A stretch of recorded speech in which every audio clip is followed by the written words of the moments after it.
सबसे महत्वपूर्ण के साथ में वर्तमान में सबसे तर्क संगत सवाल जो है नोट करना। क्वेश्चन नंबर 10 है। इस सवाल को सभी तक पहुंचाने की जिम्मेदारी आपकी है। कितने लोग अभी मेरे साथ में एक बार दिखाओ। तुम सभी की जिम्मेदारी है कि अपने अपने राज्य में, चाहे आप उत्तर प्रदेश हो चाहे आप उत्तराखंड हो, आप कहीं से मुझे देख रहे हो, इस सवाल की जो जानकारी है वो आपको अपने राज्य में दोस्तों पहुंचानी है, जिससे आपके राज्य में, किसी भी राज्य में कोई भी ऐसा एग्जाम नहीं है जिसमें नकल ना हो। दोस्तों फिर सुनना, कोई भी ऐसा राज्य नहीं है जिसमें किसी ना किसी परीक्षा में नकल नहीं हो, या तो नकल हो रही है या दोस्तों वो नकल पकड़ में आ रही है। अब सुनना, 24 मार्च 2022 को किस राज्य विधानसभा ने सार्वजनिक परीक्षा भर्ती में अनुचित साधनों की रोकथाम के अध्युपाय विधेयक 2022 पारित किया है? क्वेश्चन का आंसर तो हो गया राजस्थान। क्या हो गया? राजस्थान। अब बात करते हैं दोस्तों सार्वजनिक परीक्षा, इसके लिए जो अधिनियम है, क्या पहली बार नकल रोकने के लिए अधिनियम आया है? तो बिल्कुल गलत बात है।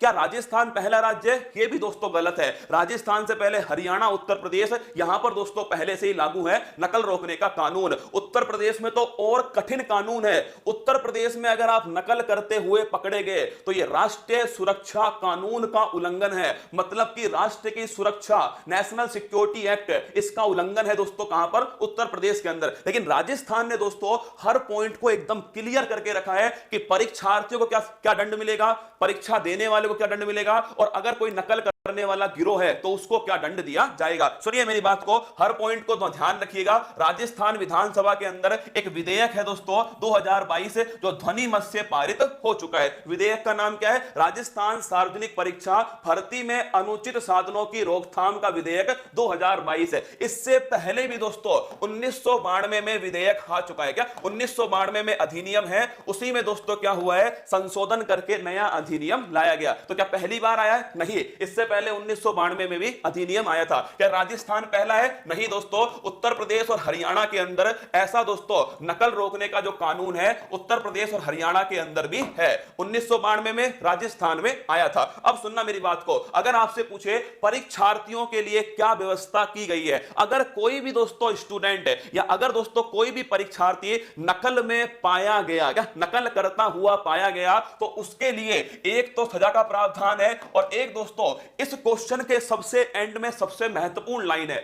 एक तो दोस्तों ध्यान रखना दंड का प्रावधान है, और एक दोस्तों क्या है, आर्थिक दंड भी उसके ऊपर लगाया गया है। तो ये किसके लिए? ये है दोस्तों परीक्षार्थी के लिए। किसके लिए? परीक्षार्थी के लिए। अगर वो दोषी पाया गया नकल के मामले में, दोस्तों नकल करता हुआ पाया गया, तो ध्यान रखिएगा 3 साल तक की सजा हो सकती है, और 1 लाख रुपए का दोस्तों दंड जो है, आर्थिक दंड भी उसके ऊपर लगाया जा सकता है। फिर सुनना, अगर कोई परीक्षार्थी नकल करता हुआ दोस्तों पाया गया, इसमें तो दोस्तों मृत्युदंड होना चाहिए था, कैपिटल पनिशमेंट सीधा दोस्तों। जय हिंद।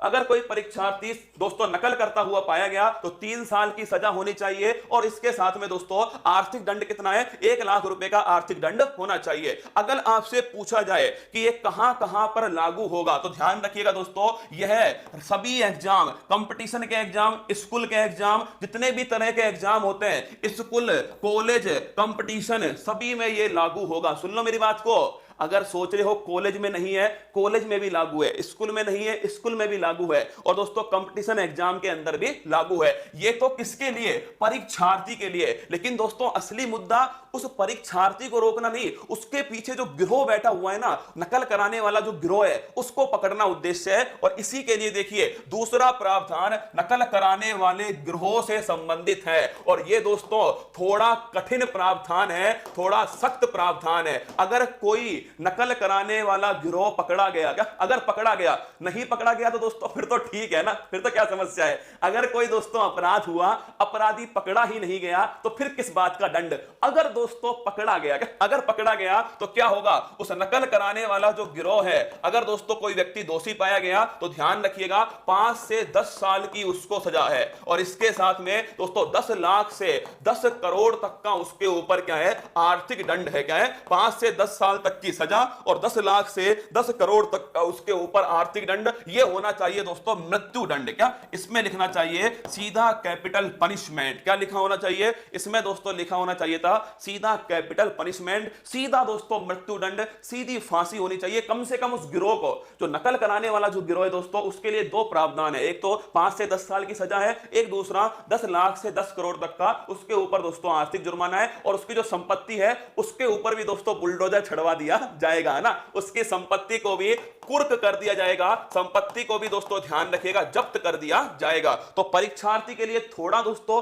थोड़ा कम है, और आपके नकल करने वाले गिरोह के लिए दोस्तों थोड़ा कठिन वाला है जो आपके सामने है। अब नकल करने वाले गिरोह में कोई भी हो, सीधा प्रावधान होना चाहिए, सीधा दोस्तों जय माता दी और सीधा दोस्तों फांसी। क्या? हाँ, ये दो प्रावधान। तीसरा जो सबसे महत्वपूर्ण है, ये सुनना आप, तो ये दोस्तों पॉइंट है। वो तो चलो प्रावधान हो गए कि क्या क्या प्रावधान है। तीसरा सबसे महत्वपूर्ण सुनना कि परीक्षाओं में पेपर लीक और नकल को संज्ञेय और गैर जमानतीय अपराध की श्रेणी में रखा जाएगा। मतलब दोस्तों ऐसा अपराध जो गैर जमानतीय होगा, मतलब इसमें जमानत नहीं होगी। ये बढ़िया है दोस्तों कि जो नकल करने वाला है, जो पेपर लीक है दोस्तों, इसको कैसा अपराध माना गया है? गैर जमानतीय अपराध माना गया है। मतलब दोस्तों इसमें जमानत नहीं होगी। और चौथा पॉइंट ध्यान रखिएगा, एंटी चीटिंग सेल। मतलब दोस्तों परीक्षाओं में जो लगातार धांधली हो रही है, मतलब सरकार ये मान रही है दोस्तों कि धांधली तो लगातार हो रही है ना, सरकार मान रही है